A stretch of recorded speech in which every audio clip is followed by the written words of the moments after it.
Lieutenant Levy always goes on and on about his conspiracy theories. Rutherford had a cave kid with Dr. T, and Tandy didn't love peeing in the corner of a turbo lift. Hello, everybody, and welcome to The Seventh Rule with Cirroc Lofton. Hello, hello. My name is Ryan T. Husk. Today we're doing a review of Star Trek Lower Deck Season 4, Episode 8, entitled Caves. Written by Ben Rogers, directed by Meg Lloyd, and what a coincidence, what a thrill. We have director Meg Lloyd joining us today. How are you, Meg? Hello. Oh, doing great. Always happy to be on Seventh Rule. We love having We you. love this episode. Yeah, this was a great one. Another great one. Nice.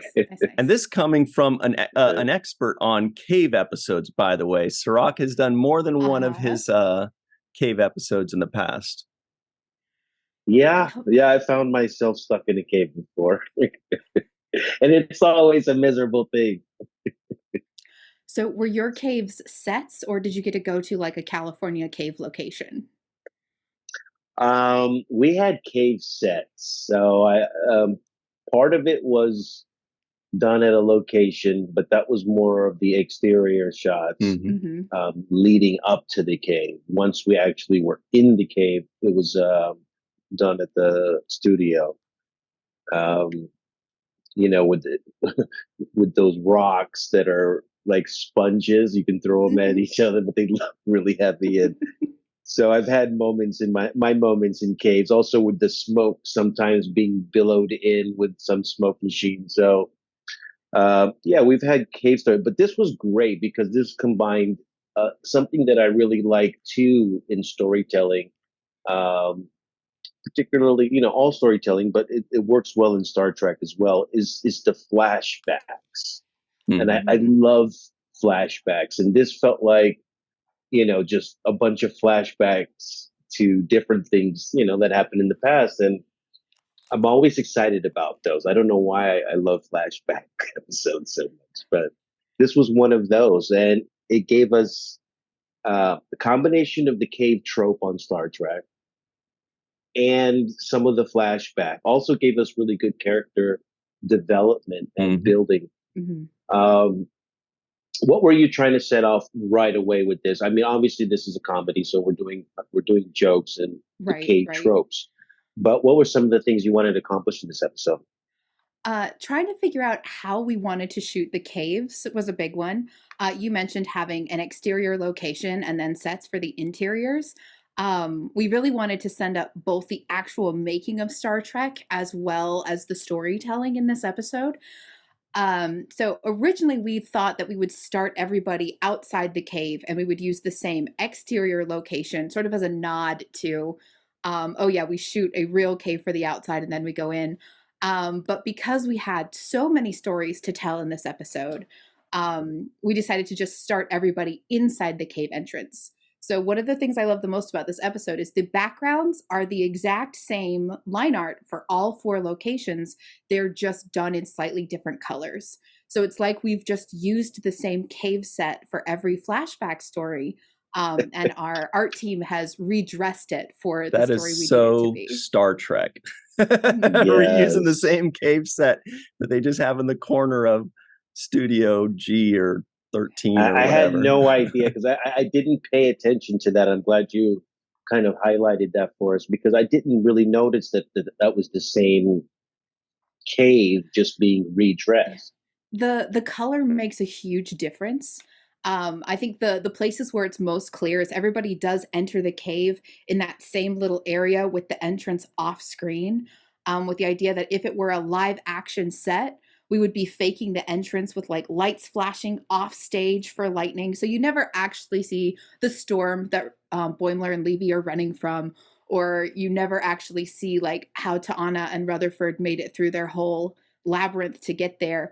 But it just sort of kickstarts each story being the same way. And it is subtle enough that it's not supposed to be the main joke of the episode. But it's fun enough that, again, repeat viewings, something fun that you can catch. It's all very meta, kind of like when Rutherford mentions the flat floors of caves. He's like, all the floors have flat caves, and Boimler says all the caves look the same. It's all very meta. It's all very inside jokes for Star Trek fans. This was the your third episode that you directed this season, but this one had a very different tone in a lot of ways to any of the previous episodes. One was that it was a sweeter episode. It was nice. It was gather round, let's have a flashback storytelling episode. And the other difference in tonality was that it was 5 different stories, 4 flashbacks and one underlying story. Was that more challenging in a way? Or was it more fun? What was that about? So one of the really fun things about this episode having those 4 stories is I have 4 storyboard artists on my team. So I basically, at the beginning of the episode, I'm like, Nick, you're Delta Shift, Gene, you're the Graflax, Marcy, you're the Turbo Lift, and Spencer, you're doing the Vendorians. And so it was really fun to let the artists each go and tell a whole and complete story, because when you divvy up the episode, that's not always the case, especially with just a longer A story and B story. So it was fun to give everyone kind of a short Trek film to do on their own inside the episode as a whole. And then after we got I talked a little bit last time about the process of boarding, that the storyboard artists will have it for a while. And when they finalize it, that's when Barry, the supervising director, and I show it to Mike, and he gives his first feedback on it. And Mike's initial feedback when he saw our first cut of the episode was, you made the caves too nice. And I think if you would compare the original boards to what we have, the backgrounds themselves don't look all that different, but we were definitely setting up the cameras like it was a much bigger space, like it was a much wider space. And Mike was like, I need these to be shittier original series Star Trek caves instead of these beautiful modern Star Trek caves you've given us. So I think one of the biggest challenges on this episode was going through and restaging a lot of the cave scenes. Not necessarily redrawing things, but grouping the characters in closer together, having more characters in one shot at a time, bringing the ceilings down in a lot of the shots, so the sets themselves would feel much smaller, even though we didn't fully redesign the caves from scratch. Wow. Question for you about, last time, well, a few episodes ago, you gave us the Moopsie character. And, I really love the Moopsie. And in this episode, we got, is it Graflax? The Graflax, yes. Yes. And I really enjoyed that character design. So there's my Graflax right there. And amazing. Yeah, I did my Moopsie and my Graflax. But I wanted to ask you, when you're drawing original unseen kind of creatures, aliens, I don't know if the Vendorians is something we've seen before in the past. Maybe Ryan knows more than I do. But when you're drawing these kinds of characters, what is the baseline for creating new characters? How does the approval work for people saying, yes, this is what we want to use? So character designs and any new designs we have from the episode will primarily come from our visual development and our art department. So they get, and about a week or two before the episode comes out, the art team will get the outline of the episode or the full script if it's ready, at that point in time. And I'll go through with Mike, with Nolan, who's our art lead, and with Barry, and we'll call out certain things in the episode we know we definitely want the board artists to have references for before we start. And our design team will come up with 2 to 5 different versions of, new characters, new creatures, for Mike to look at and choose his favorite. So we did get a couple different versions of, here's what a Graflax could look like. Mike narrowed in kind of on the direction he wanted the most. So when we storyboard, we don't always start with finalized designs, but we do start with pretty good reference for what Mike is thinking of for the new creatures that we're getting at any point in time.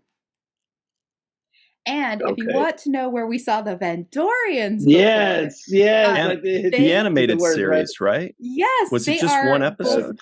Yep, they are from the animated series, and we saw them at the very beginning of season 1, in the episode Envoy, season 1, episode 2, when Mariner and Boimler end up in Little Kronos tracking down General Curran. there's Oh, wow. there's a shape-shifting Vendorian there who's like, now I'm a little boy. So we had a not rudimentary, but we had an initial build. Like the animation team had already figured out how a character like this would move. I think there were a couple different options for what the alien in this sequence could be. Like, do we want to come up with a new alien? Do we want to pull something legacy? And I'm really glad we pulled the Vendorians because they're some of my favorite animation in this episode. Yeah. Yeah. There's so many moving parts. Of course, like a tentacle can just move. With a limb, you kind of just have like a hinge here and a hinge here, but with a tentacle, there's like so many different posings you can do with it. So Spencer Johnson, who was our board artist for that sequence, he had a great time like staging all the different, how do we group so many of them? How do we tell them apart from each other? Their mouths aren't moving. How do we differentiate which one is talking? A lot of fun stuff with the Vendorians in those sequences. So I'm really glad they ended up in the episode. Yeah, I had forgotten about the second episode of the first season, but I did remember that they were from animated series. And then when I just looked it up, yeah, I saw that it was also in Lower Decks. It's really cool. You guys brought that back. Cirroc, what were you saying? Sorry. No, I was going to ask you, Meg. This episode deviated a little bit from the previous episodes because there was no scene in which there was this ship that has been destroying all of the other ships, that came through and are kidnapped or whatever.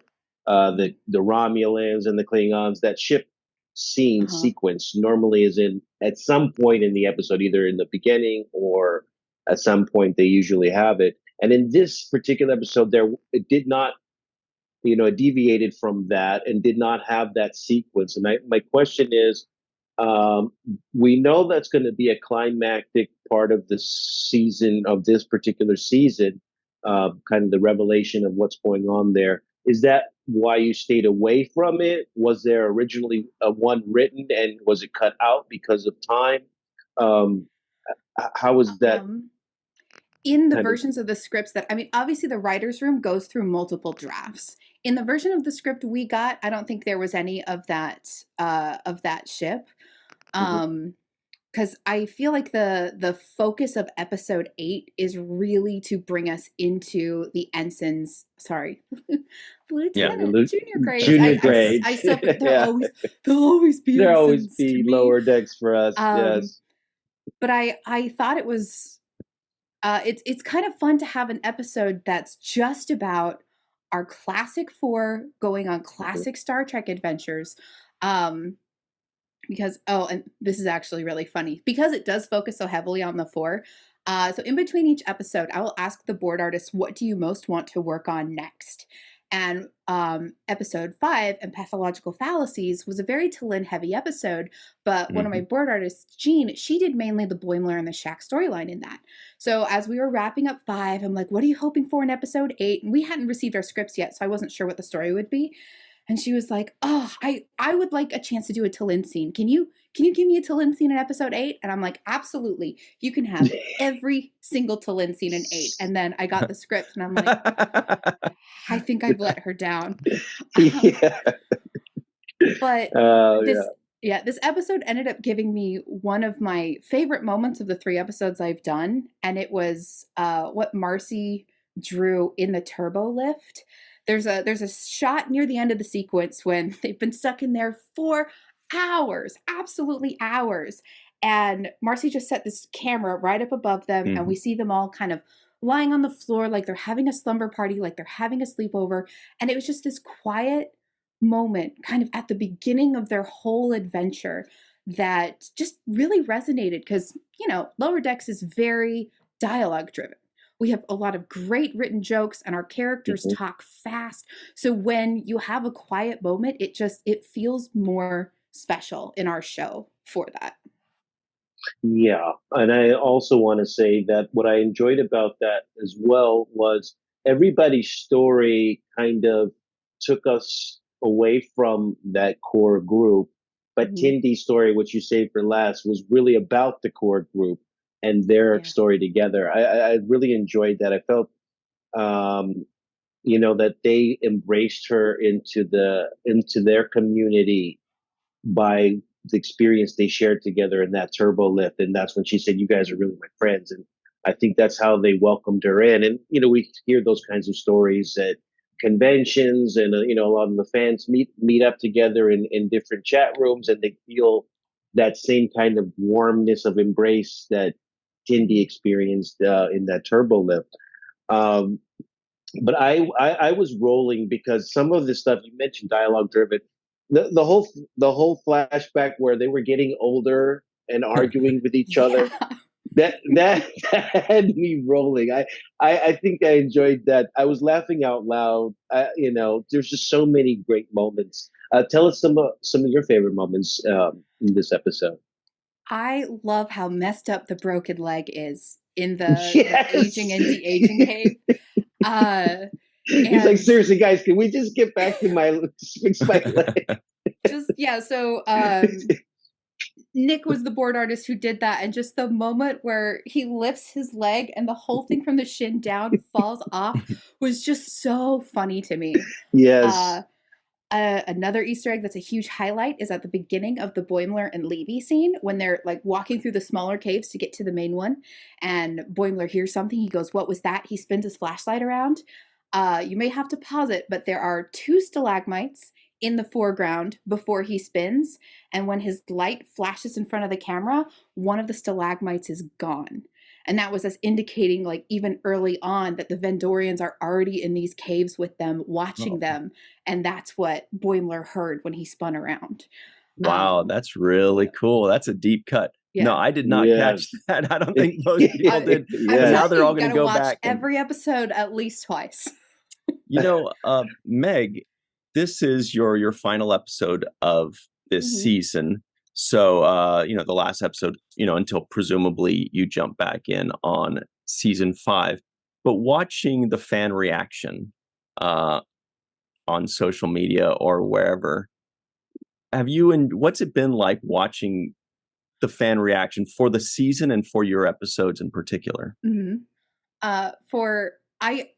So we don't get to choose, like, the directors don't sit down and say, "I want this episode, I want this episode." We are slotted in our team spot, and I knew going into the season I would get 2, 5, and 8, and I didn't know what any of the stories would be. And I feel so lucky to have gotten the Moopsie episode, which may be like a career-defining creature for me, but also this big T'Lyn episode that we had in the middle of the season, and then just, I don't know, having a moment celebrating our characters as ensigns from when they started, especially somebody who's just moved up to, I would say, a higher rank in animation myself. Like, I have a group of friends that I consider my ensigns that I started in animation with. We were all interns and storyboard artists at DreamWorks together like 9 years ago. And it's a group of 4 of us. And we got together this week for a dinner and a movie night because just like our core group has seen this episode, we haven't been on the same show since we started. And we see in this episode, there's so many adventures that don't make it into full episodes of Lower Decks, that these characters, now that they're growing up and apart, it's really special to have this chance to get them all together and to get them talking about, like, the positive memories that we have. And, our Lower Decks isn't typically like, at the end of the episode, here's the lesson that we've learned as people. But giving Tendi a speech like that in this episode, for them all to kind of crystallize that, like, we are doing a lot of different things, but that's not going to make us grow apart, and that's not going to make us different people. So I feel really lucky with the 3 episodes that I've gotten to do this season. And I definitely hope and pray that I get to come back and do more. So do we. Well, yeah, so do we. I mean, this has been great. We always take note of the away team, and I thought that having this away team with Rutherford, Tendi, Boimler, and Mariner, the kind of, original gang, I thought that was a great combination. Loved the line that Tendi said when she says, "We'll always be friends." I felt like that resonated with me, and I felt the line was delivered very well. And speaking of which, I also want to credit the guest voice actors who I thought did a great job. Some of which I thought I was recognizing the voices. I almost felt like I thought thought I heard Todd Stashwick as the Vendorian guy, but I'm completely maybe off. But I felt like it to me. I felt like I I'm heard sorry, Don Lewis doing double duty today too, and I felt like I heard Don Lewis as well playing the voice of one of the Vendorians. I think. Yeah, and also of Fusa, the alien that impregnated Rutherford. It felt like it to me. Scene. That scene was great to do. But yeah, I don't know all of the voice cast, but yes, definitely sometimes our main crew, particularly if we don't see bridge crew in an episode, we still they still get cast as, other voices in the series. So it's always fun to hear a different performance from, the actors that we know them as their parts. The birth scene was a lot of fun to do because obviously it is a very, very horrible thing to happen to anyone. So there was a balance of, okay, how long is it before it's too horrible? But how short is it to make it funny? So I think we tried a couple different edits and we just found out that making it shorter both made it less horrible and made it funnier that it just happened so quickly. So I don't know what the final second count is, but it's only a matter of seconds that this happens. And it's just so intense. And then Cave Baby episode, which I actually have a question for you. Do either of you have a standout cave episode of Star Trek? For me, it's Tom Paris and Neelix have a cave baby.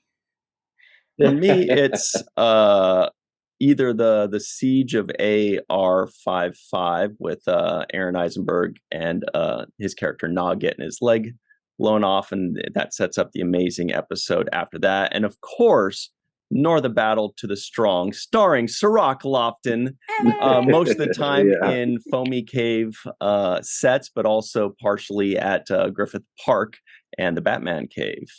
Good stuff there. Yeah, I have a couple cave moments. One of them was when Picard gets stuck in the cave with Dr. Crusher. There was a moment where they get stuck on a little cave. Joined? 7th season. No, first season. It was the first season. They Arsenal of Freedom. Right, yes, when they fall in. I was like, how have you seen that 7th scene? Is that the one with the flame spouts in the cave? No, that's the one where they had those laser guided AI things, flying around with Tasha Yar flying around shooting them. Yeah. Yes. And then the other one is where Kira and Gul Dukat get stuck in the cave and he kind of has something stuck in his ass and she has to pull it out. Yes. That was funny to me. I love that moment. I've seen that memed a few times since then. Yeah. Meg, we only have you for another couple seconds here, but I just realized I'm doing the listeners an enormous disservice. Those of us that are watching can see what's going on. People listening, we forgot to mention because we were talking about before we recorded, but everybody listening in, you owe it to yourself to watch the video because Meg is dressed up perfectly as a commander, science officer, actually a doctor, right? What's this character? Dr. Vokra. Is original character, do not steal. I used to play Star Trek Adventures, the role-playing game, with a group of friends. I played a Klingon doctor named Dr. Vokra, the first Klingon doctor in the Federation. And this shirt was a gift from my parents that following Christmas. I don't think they ever watched any of the games that we played, but they care enough to buy me my character's rank in an official Star Trek shirt. Amazing. Looks great. Looks awesome. Commander Vokra. Everybody, we got to run and hop to the other segment. So please stick around. Meg, we really appreciate you joining us. This has been a real thrill this season and today specifically. Thank you very much. Always my pleasure. And as a little exclamation point, fun fact, this episode, I got COVID and food poisoning at the same time. So I think it's even a miracle that we finished it. What a fun. What a rough way. That was my own cave episode, locked up in my room for a while. Yikes. I've been enjoying this season tremendously, Meg. This season 4 has been really a fun ride for me. And so you guys have been knocking it out of this park. And I hope to look forward to even more adventures with this Lower Decks group. Yes. Awesome. All right, everybody, stick around. We will be right back on The Seventh Rule. Hello, everybody, and welcome back to The Seventh Rule with Cirroc Lofton. Hello, hello. We've got another incredible guest today. We've got the assistant director of today's episode, Jean Kang, joining us. How are you, Jean? I'm good. Thank you so much for having me. First and foremost, is this your first assistant directing job? It is, yes. Amazing. I was promoted on Lower Decks from storyboard artist to assistant director. But this is actually like my second promotion. I was originally a storyboard revisionist, then promoted to storyboard artist, and then storyboard artist to assistant director. Mm-hmm. And I just wanted to ask very quickly, you mentioned storyboard revisionist. We saw that, I think that was in season 2. Can you tell everybody what the difference is between the revisionist and the storyboard artist and kind of how your growth within the company happened? Yeah. So I've mostly been a storyboard artist for most of my career. Storyboard revisionist is someone, usually this is a step before becoming a storyboard artist. So storyboard revision usually is someone who when an episode gets reviewed by, say, Mike or by execs from the parent company, the director then takes the notes, figures out how they want to address the notes in the episode, and gives them to the storyboard revisionist to then implement the notes in the different sequences. So it could be something from like costume change, or it could be, can you do more things with Ta'ana playing in this box? Or we need to change the background because the location changed, so things like that. Mm-hmm.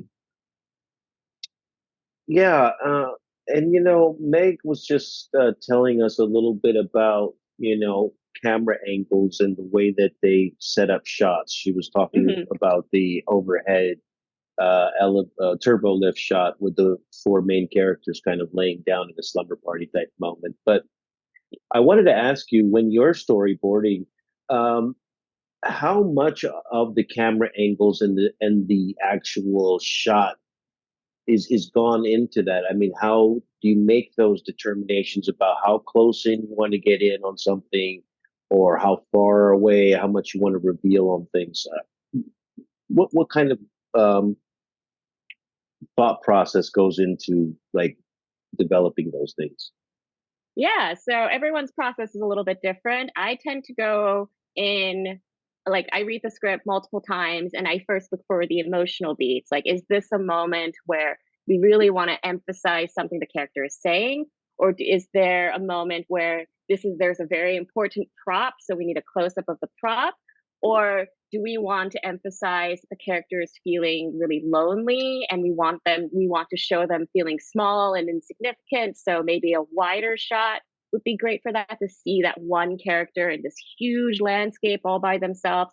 So I think about it first in emotional beats and go, okay, so also like when I'm starting, I go, okay, first thing I want to do is make sure the audience knows where we are. So usually I start with a very wide establishing shot. Mm-hmm. So a big, nice, wide area to show that this is where the character is, this is where we are.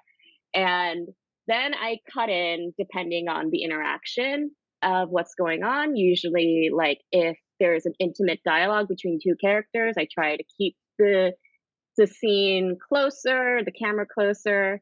And I also try to think of it as like, say, when you have a set, there's the backdrop, and then there's the actors, and then there's the cameras.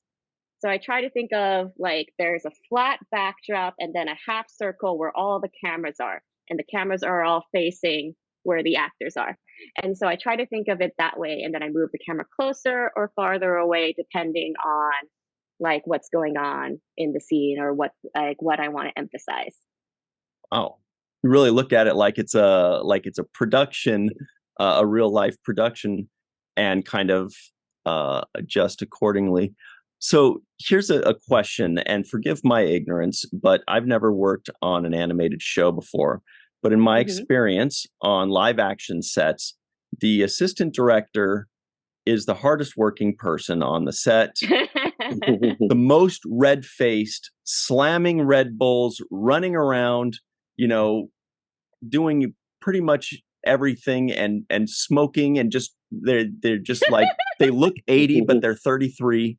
So I'm assuming it's a little different in animation, but can you please let us know in animation specifically, what does the assistant director do and how does it differ from that? So the assistant director definitely, I don't know if we're as stressed out.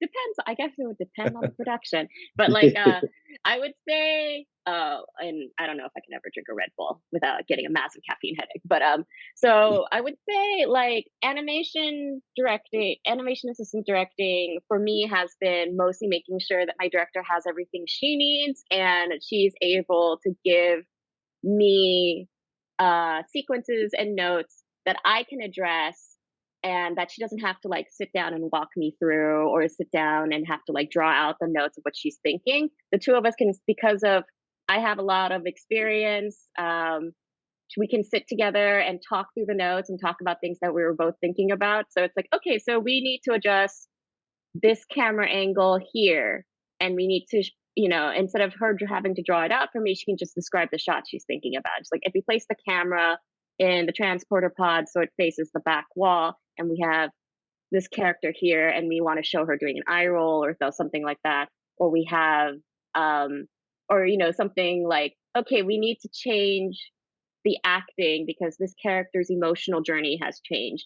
So she can just give me that note, and I can just go through the entire episode and make sure everything, all the that character's entire emotional journey has changed and his acting is reflecting that. And I also keep track of where all the files are, the most updated version of the file before it goes to edit. I sit in on all the meetings so that I make sure that we're both on the same page and she doesn't have to keep repeating information because I wasn't there. I definitely work a lot more intimately with Meg, and I'm there and present with Mark, our editor, and also Barry and Mike. Gene, I have a question about, because I don't, in the same kind of vein as Ryan, I don't have that much knowledge about the process of animation. And this is my question. This particular show seems to have a lot of dialogue and a lot of set changes, locations, different places. Yeah. And does that make this series more difficult than producing a different animation that would be maybe slower paced and a lot less going on as far as locations and whatnot? Does that make it more difficult, or is the challenges the same? What is the process behind that comparatively? I would say the challenge is, I feel like every animated series has a certain level of ambition. And so I've definitely worked on a lot of shows that is ambitious in terms of location changes and stuff like that. What I really appreciate about Lower Decks is that we do spend a lot of time on the Cerritos.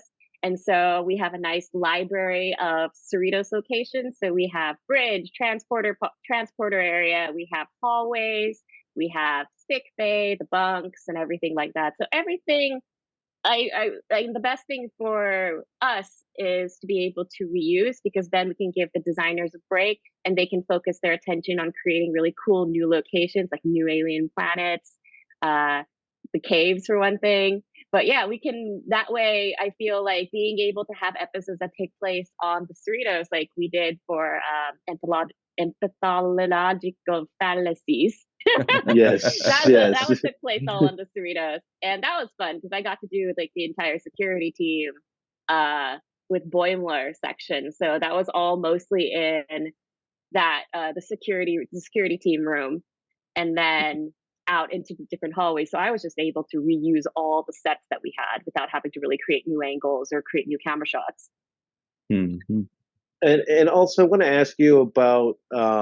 You mentioned the emotional journey that the characters go on. Mhm. Is there a group on your team that specializes in just the emotional, facial, you know, expressions that we see on the characters, or is that spread out amongst the team?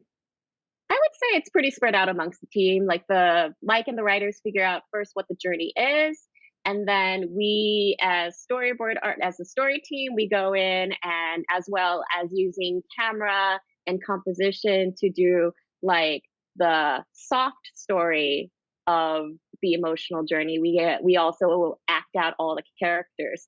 So all the actings the characters do is us listening to the dialogue and also us putting in how we react in certain emotional journeys for the characters. Like Mariner and Captain Freeman, a lot of their interaction come from my experience with my mom, who's also super ambitious, like super smart, like Captain Freeman. So as sort of the crazy daughter who likes to do art versus my super academic mom, I put a lot of that into their interactions. And so that then gets translated into designs and into our character animation team in Vancouver. So it's a big team effort to make sure everyone is on the same journey with these characters. And it's clear for the audience to absorb at the end. You know, everybody just listening in right now that isn't watching on video, you're missing out on the most beautiful, fluffy cat that just jumped up on a cat tree and is soaking up the sun. Yeah. Can you tell us the cat's name? His name is Atom, like hydrogen atom. And he knows he's a cute cat. He knows. Yeah. All right. I wanted to ask you, by the way, I just assumed you are a Star Trek fan, right? And if so, what is your favorite Star Trek series besides Lower Decks? So I am a new Star Trek fan. I actually hadn't watched a lot of Star Trek when I first joined. I watched all the movies, the Chris Pine ones. And then as I came onto the show, I've definitely been slowly watching more Star Trek. I'm still making my way through TNG because there's so much of it, but I'm really loving TNG. And it was, especially since I started on this show during the pandemic and I live alone. So it was like the crew of the Enterprise was trapped in my house with me. And because I was also trapped on the Enterprise with them, because where else can I go? It's space. I don't have a spacesuit. What's going to happen? Bad things. So definitely TNG, especially having the soothing voices of Patrick Stewart and the confidence in his command and the entire team being super supportive was an incredible, it was something that really helped me feel safe during a really uncertain, scary time in my life. And yeah, I'm definitely biased. I would definitely say Lower Decks is like my favorite, but TNG has been great. I'm also really enjoying Strange New Worlds. I've been really having fun watching Discovery. I'm caught up on all the new Trek. Nice. But TNG has like a special place in my heart because it made me feel very safe and very welcome. Love it. Yeah, well, Lower Decks has a special place in our heart. It's really, there it is. It's just been so great. And also just shout out to Tawny because she does things where she says lines and says words. She hyphenates words or shortens and abbreviates them sometimes. Mish. Like she says Mish. The Mish. What's the Mish? The Menage. In my head canon, I was thinking that the word was mission, and she was like, "Can I say Mish? I think Mish sounds better. Can I say Mish?" It sounds. I don't know. Maybe it was written that way. I don't know, but that was my guess. Yeah. All of us in the crew say baby like she does, so we're like, "Hey, baby." Hey, baby. And we all say no, like the way they do, like that. No. It's a very short, sharp no has translated into the rest of the crew. Yeah, so this episode had me rolling. Quick, Boimler, take off your pants. He's like, I could have used my jacket. Just I mean, just too many moments in this episode that I just was rolling on.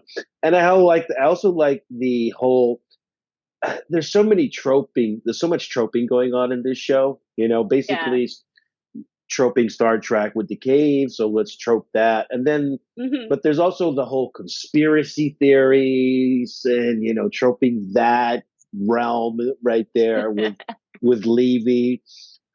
Just so many things. The whole drop about Wolf 359 makes an appearance in this. Q exists. Picard is in a hologram. All of these lines that you guys really insert. It's a collective effort. I know all of you. I mean all of you. Working together to bring us such a good quality product, making us laugh. This Delta shift now. Hmm. Um, this is now something else that we're starting to see, right? This is a new kind of. It allows us to have the reminded of the sympathy we have for lower decks, right, and for the Yeah. lower deckers. And I thought that was another kind of added little bonus, the Delta shifters in this episode. But yeah, Gene, you've got a very famous name. If you just put a Billy in front of it, it's Billy Gene Kang, and Very nice. it's perfect.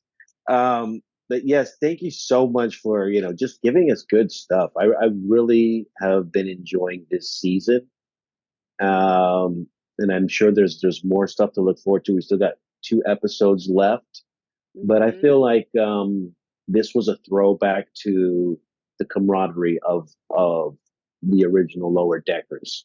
Um, that was what made it feel a little bit extra special. Yeah, Did you I have that thought this same episode. feeling?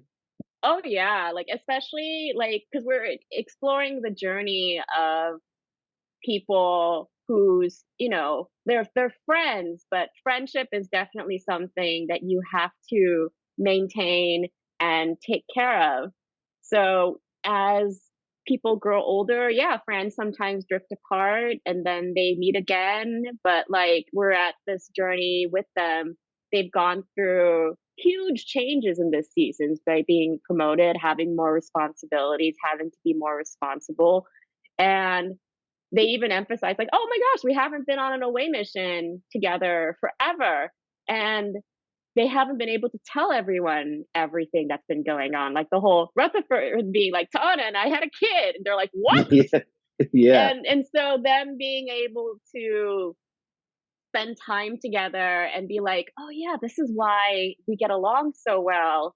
This is why even though we fight, we're able to make up and we're able to work really good together.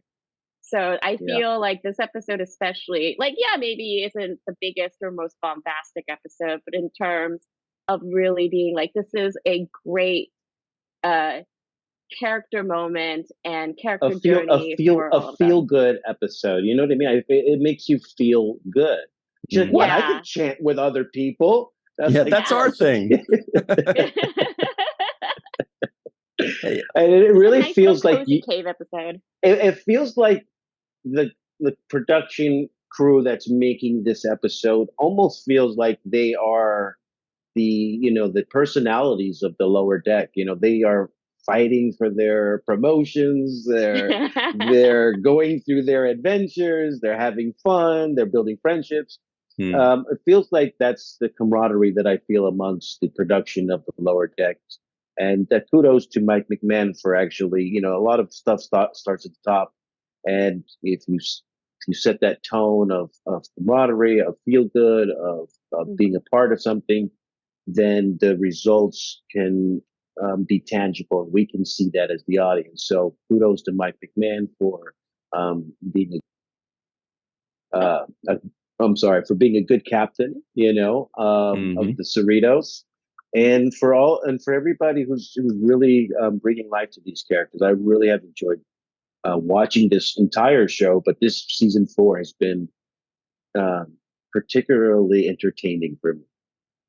Oh, I'm so glad. Yeah, like I feel really fortunate to be on this show and also being on the show. I've been friends with a lot of the members of the crew for many, many years. Like Barry, I met at my very first job in animation, and we were very young. We were both like in our early 20s when we first met, and so we've been friends for years. Meg, I met a couple years ago at a different studio, and we've kept in touch and been friends. I was able to bring friends that I knew to work on the show with me, and like all the people who work on the show also that I have met for the first time, like Robbie and like so many other people, Bob Suarez. Everyone's been so great. Everyone's super passionate about what they do. Everyone's so talented and smart.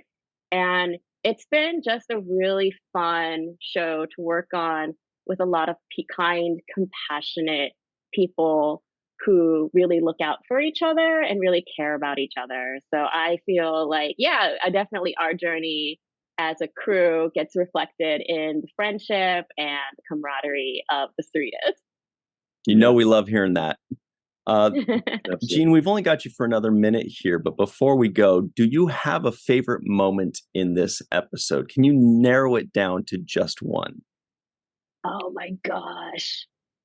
I think Rutherford giving birth is one of my favorite moments. When I first got assigned it, I was like, this is great. And Meg's just like, have fun. And I'm like, thank you. Thank you so much for this. This is very funny. So it was like definitely Barry told me, he's like, don't go all House of the Dragon blood C-section on this.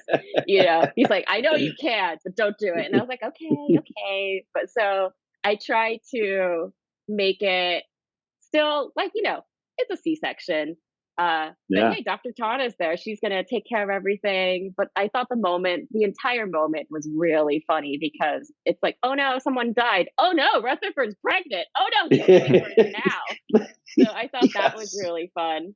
So yeah, it's hard to pick, but I think that one's the one that really like comes to my mind as a really fun, funny moment for me. Very nice. Well, Gene, we want to say, first of all, congratulations on the promotion. We cannot wait, secondarily, for the rest of season 4 and hopefully season 5 and beyond. And especially, we hope that you are involved in further seasons as well as you continue your journey, getting promoted from a lower decker to a captain yourself. And thank you very much for joining us today. We really appreciate you taking the time. Yeah, thank you so much for having me. I am very honored to be on because I watched the show and that's why I was yelling at all my friends like, how come you don't tell me to come on? I have to find out just by watching it. Oh my goodness, we watch your show too. It's just too bad that Adam went in the background to upstage you with his posing that he's doing. He's got his arm laid out. Yeah, he was stretching out. I was like, this is too cute. I can't look. Thank you so much, Gene. Yes. Thank you so much, Gene. Everybody at home, stick around. We've got more for you. We'll be right back on The Seventh Rule. Hi, everybody. Welcome back to The Seventh Rule with Cirroc Lofton. Hello. Boy, oh boy, this was a nutty, amazing, frantic, heartfelt episode. And here are the trivioids of the week. The Lower Deckers are on a mish to research moss in a cave. Beckett Mariner hates caves. Tendi mistakes a turbo lift for a cave. Lieutenant Levy always goes on and on about his conspiracy theories. Wolf 359 was a tragedy. Q exists. Picard isn't some hologram, and Voyager's EMH is. Boimler and Levy failed the Vendorian morality test at first. Lieutenant Levy is on a couple subspace forums. That was funny. Boimler takes his pants off for Rutherford. Rutherford has a cave kid with Dr. T. The only thing Dr. T'Ana hates more than engineers are babies. And Tendi didn't love peeing in the corner of a turbo lift. All right. So lots of fun, lots of laughs. We had a few non-appearance mentions. I heard Billups, heard Captain Freeman, Commander Ransom, Q, and Picard were everybody that was named but not shown in the episode, if I remember correctly. May have missed What about the Voyager EMH? Yeah. Oh, I literally just said him. You're right. He was definitely not in this episode, and definitely mentioned. Very good. Everybody in the comments below, if there are any other non-appearance mentions we missed, please let us know in the comments. Character that was name checked but didn't show up, so they can get some love. All right. Well, Cirroc, did you have a favorite of the 4 stories? Geez, let's see. A favorite of the 4. I really, I thought they were kind of all funny a little bit. Probably Mariner's story. I thought that was hilarious too. Yeah, Mariner's story, arguing with the other woman about, who's going to go over to the thing as they get older. That was funny to me. Yeah, and I agree with Meg about that specific part where the poor guy, I forgot his name, but he has a compound fracture. They're like, just walk on it, just drag yourself, and it's getting worse and worse and older, and they're like, it's going to heal. He's like, it's healing wrong. Then it completely falls off, which is hysterical, and he keeps saying, can I go back for my leg? And they're like, oh, I'm over this. I'm tired. I'm bored of these long conversations. That was killer. But I was trying to figure out my favorite story. That's why I asked you to kind of stall for myself. I'm like, I don't know, because every time I would watch one of those stories, I thought, oh, this is the best one. And then when they introduced the next one, I'm like, I'm not as interested. The other one was better. And then by the end of that story, I'm like, oh, this was a really good story. And then I would be back to like, well, the next one's not going to be as good. I don't know why, but I'm like, I felt like, I don't know why I felt that way too. Like I was getting like, oh, we're going to just keep telling stories. But then each time they did, it was hilarious. It was weird. I don't know why. I guess it's human nature to naturally be like, you're the new story. I'm not going to like you. You're the replacement story. I like the old story with the guy's leg falling off. But then I don't know why, and then of course the new story is always just as funny and just as good. And you get invested in these too. So quickly, little 3 or 4 minute short treks, Yeah, Rutherford says, I don't know, I'm feeling kind of weird. And so she's like, you'll be saying a lot of that. Tahana just had me rolling. It was just, the stories were good. They were really good. And then when the Rutherford takes his voice translator and starts talking to the Graflax, there were miniature twists that made the stories interesting to me. Like Levy, for example, and Boimler. Their whole thing, and Levy's having this conspiracy theory, that the Vendorians are trying to set us up. He blows up the one way they have to get out, and turns out he was right. Yep.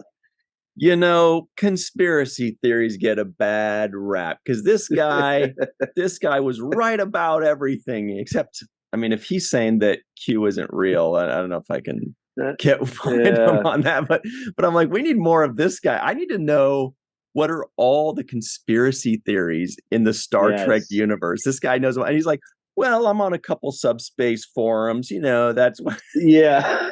Of course, we know who this guy is. Yeah, he brings up on the YouTube. obelisk.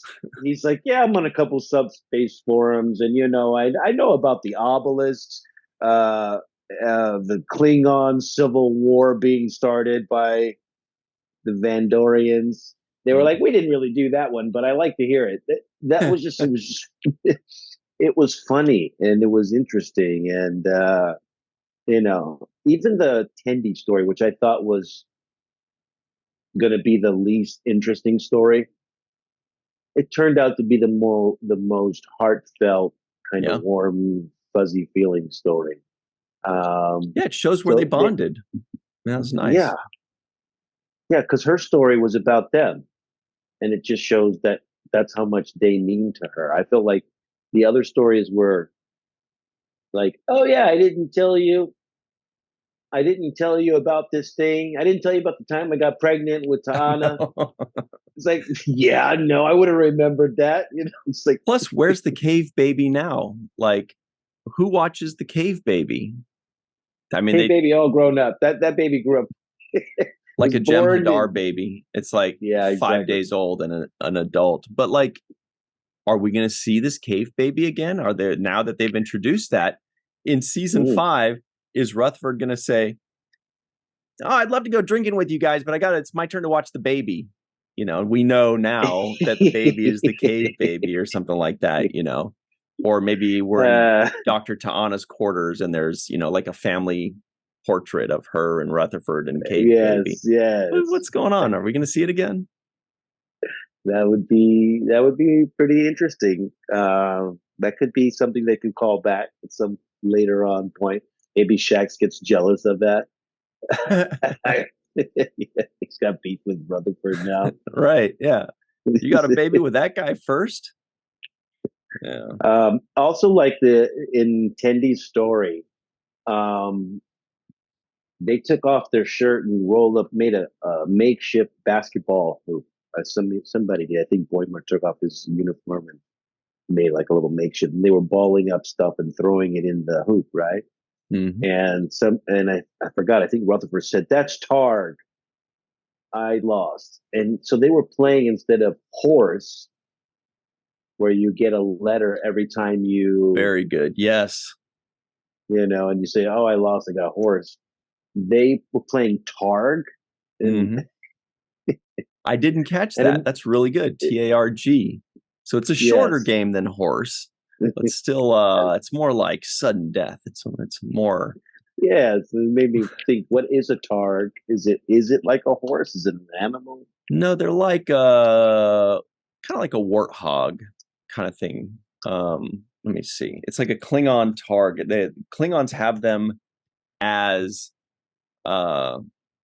pets sometimes, or they hunt them. I'll show you. Okay. Here is Worf with a Targ. So there's that. You know, there's a whole bunch. Okay. Basically, yeah, they kind of look like a boar or a warthog kind of thing, and they hunt them. Yeah. Or sometimes they have them as pets. You know, sometimes you'll hear them talking about, you know, a Klingon will say, "Oh, my pet Targ," or "We're going Targ hunting," or something like that. Oh, okay. So it was a real animal. Well, okay, Klingon Targ. Yeah. So I thought that was funny. So they, instead of horse, they say Targ. Mm-hmm. Yeah, that's a good one. I didn't catch that. Very good.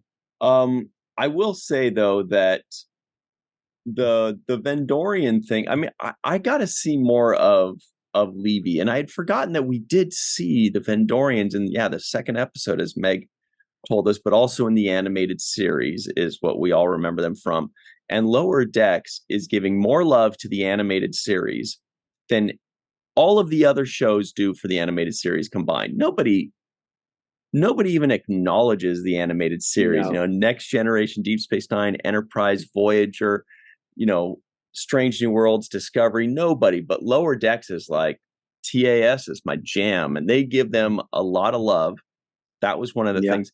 But yeah, I would love to see Levy back. I don't think we've seen him before. Seriously, I don't think it was, but they should have Todd. Listening to the voice. It sounded like Todd, you know, altering his voice slightly, but it did sound like Todd Stashwick's delivery, just in the way he delivers lines. That's fun. I would love to see Todd doing voiceover for Lower Decks, because he could show off his acting chops. You know what I mean? He could be playing, you know, another version of, you know, Captain Shaw's character in Picard.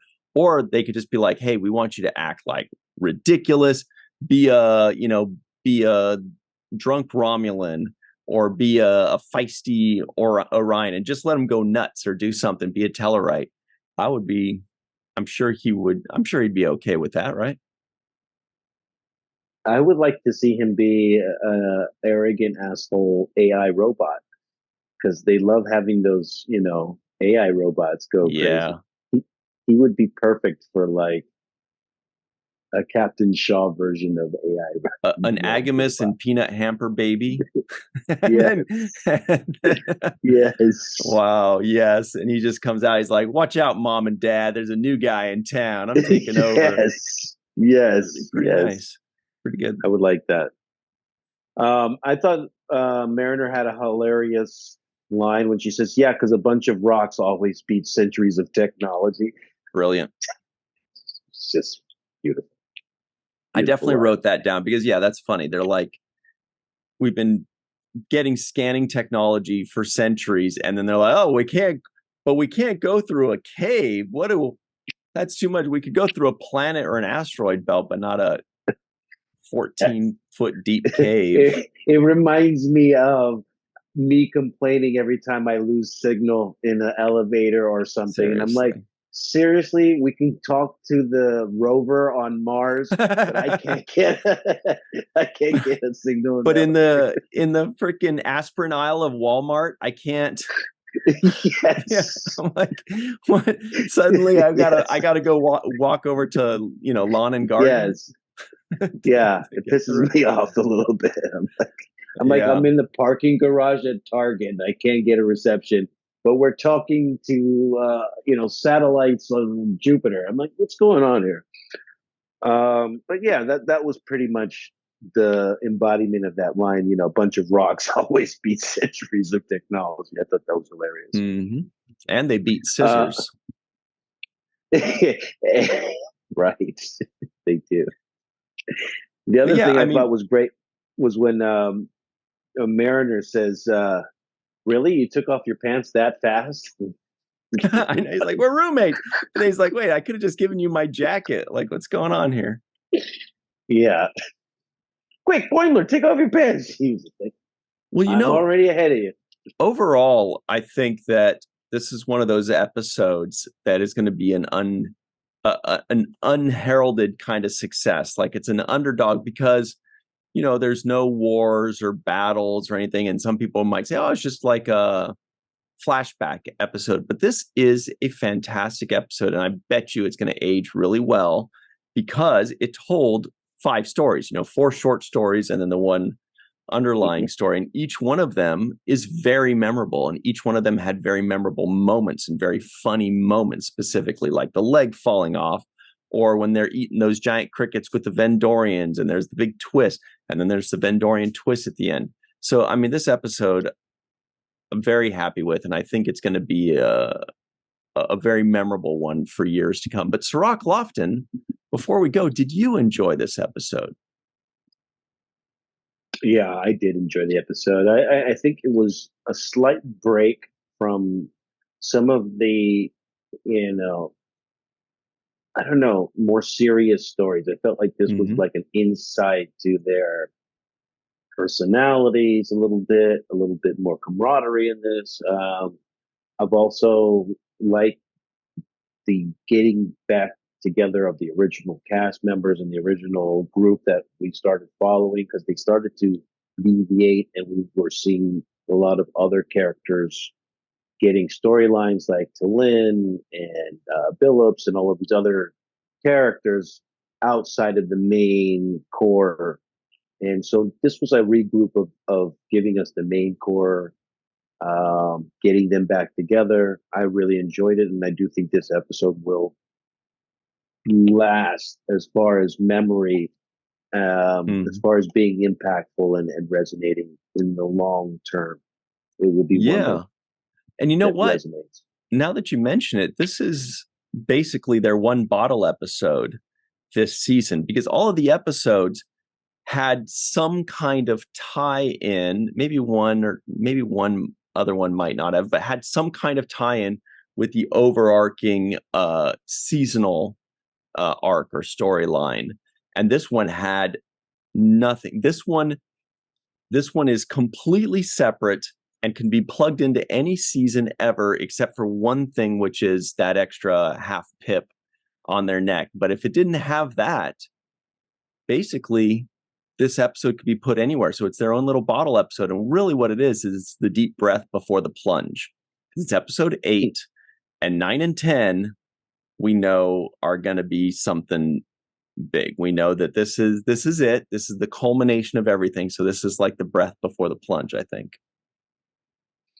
Yeah, and in that particular way, I would say they are taking the Deep Space Nine approach as far as story building, giving us an adversary to kind of think about. And that happened around the fourth season of Deep Space Nine when we started to get the vibes of the Dominion and what was about to be coming as far as all of that storyline. So they're taking the DS9 approach when it comes to this particular season and how they're introducing their long-term strategy and their short-term kind of giving And Deep Space Nine had like that last 10 episode serialized arc in season 7, or they had like all of season 7 was about Dominion Warsuit, but then they would pepper in little bottle episodes like Take Me Out to the Holosuite, and those are timeless. You remember those forever. In fact, the only reason I can really pinpoint that Take Me Out to the Holosuite was season 7 is just because Esri Dax was there. Otherwise, I'm like, was it 5 or 6 or 7? Because it's just this perfect little dropped in episode that, you can watch anytime and it's not serialized. And it feels good. The feel good aspect as well. Totally. This was a feel good episode. Speaking of perfect, we've got some people that are perfect that we would like to thank today. And their names are Homer Frizzell, Dr. Anne-Marie Siegel, Eve England out in Wales, big rugby fan, Yvette Blackman, Tom, TJ Jackson Bay out in Missouri, Bill Victor Arukin.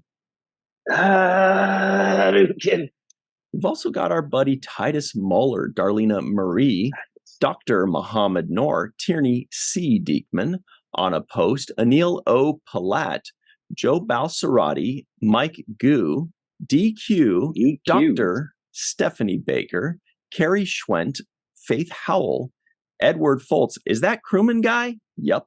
My live from Tokyo. We've got the Matt Boardman, Chris McGee, Justin Weir, Jake Barrett, our buddy, Jane Jorgensen. We've got Henry Unger, Allison Leach Hyde, Julie Manosfee. We've got Marcia Classic Schreier, Greg K. Wickstrom, and of course, Dr. Susan V. Gruner and Jason the Outrageous Oaken. All right, everybody. That's it for us. This has been a ton of fun. Very special thanks to Meg and Jean for joining us. Great stuff. Great episode. Can't wait for more. We will see you next time. And until then, always remember the 7th rule.